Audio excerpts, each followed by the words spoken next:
Any ads heard during this episode that are not in our voice are placed by third-party agencies. They should not be considered the opinion of or to be endorsed by Hoosier Myths and Legends. Welcome back to Hoosier Myths and Legends. I'm Rebecca Wilhelm. And I'm Mary Quigley. Normally, we focus on the spooky and unexplained tales from Indiana, but today we're doing something a little different. That's right. We've decided to take our ghostly investigations on the road, figuratively at least. Every once in a while, we'll be sharing legends and hauntings from all 50 states. Think of it as a cross-country road trip through America's most haunted places without the long drive and sketchy gas station stops. Now, we're working hard on compiling a list of ghost stories from all 50 states. If any of our listeners have suggestions, please reach out to us and let us know. So our first stop today is in Huntsville, Alabama. Now picture this, a quiet tucked away playground next to a historic cemetery. Kids playing, swings moving. Sounds normal, right?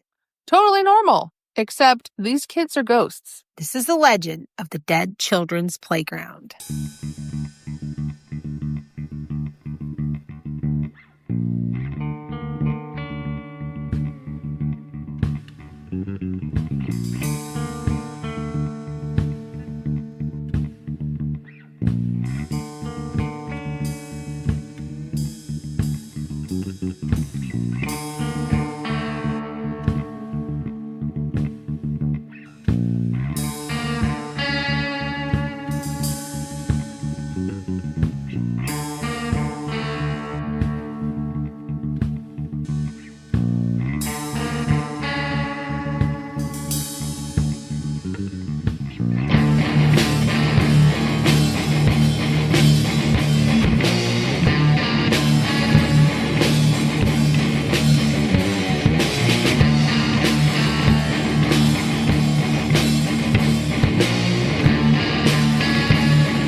Before we get into the ghost stories, let's talk about the history of the area.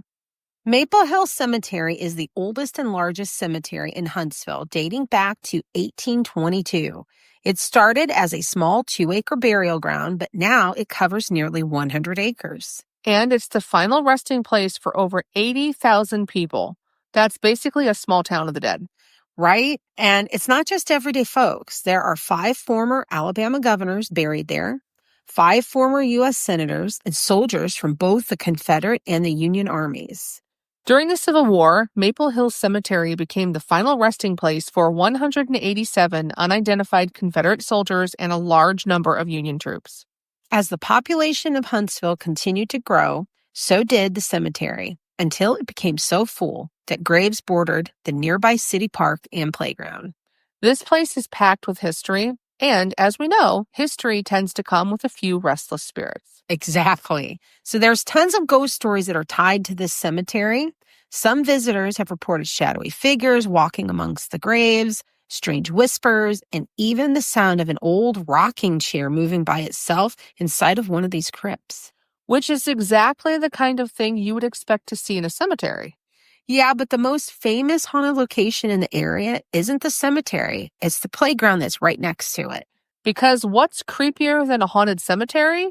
A haunted playground. And this playground is surrounded by large limestone cliffs, making it feel very secluded. Now, at first glance, it looks totally normal. Swings, slides, the usual. But when the sun goes down, things get weird.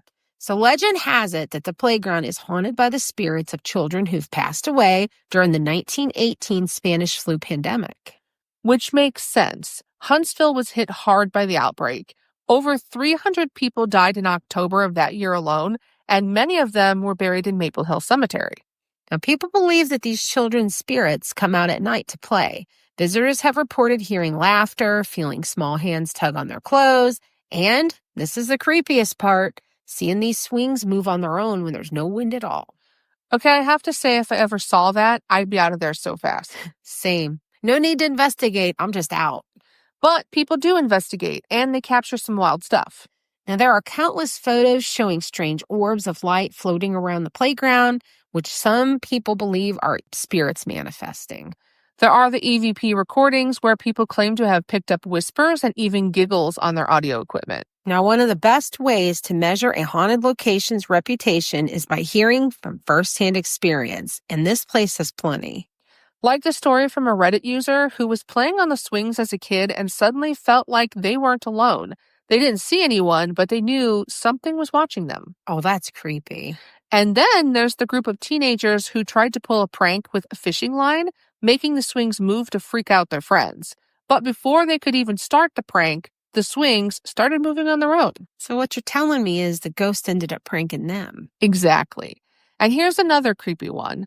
A local paranormal investigator said they saw footprints suddenly appear in the dirt, like an invisible child was running across the playground. Nope. Just nope. Agreed. Of course, not everyone believes that the playground is haunted. Some skeptics say that the location itself creates an eerie atmosphere. The limestone cliffs can mess with sound, making distant noises sound closer. That could explain why people hear ghostly laughter. If kids are playing nearby, the sound could bounce around the rocks to make it seem like it's coming from the swings. There's also the idea that there is this electromagnetic energy from the limestone and that could interfere with cameras and the recording equipment. So that would make those orbs and shadows appear more mysterious than they really are. True, but even if that explains some things, it doesn't explain everything. Exactly. And at the end of the day, too many people have had some strange experiences out there for it to be completely dismissed. And whether you're a believer or a skeptic, there's no denying that the legend of the Dead Children's Playground is one of Alabama's creepiest tales. So, Mary, what do you think? Haunted or just overhyped? I mean, I wouldn't want to go out there alone at night, so that tells me something's going on. Same. And there's just too many reports from different people over the years. Have you ever had an experience at Dead Children's Playground? Are you familiar with its history? We would love to hear about it. Please send us an email to HoosierMythsandLegends@gmail.com or reach out to us on social media. We may use it in a later episode. In the email, let us know if you wish to remain anonymous.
To see our source material, please visit our website, HoosierMythsandLegends.com. Hoosier Myths and Legends is a Quigley Productions podcast. Our theme song was written and recorded by Wet Blanket. The song title is Taxidermy Race Car. As always, stay spooky.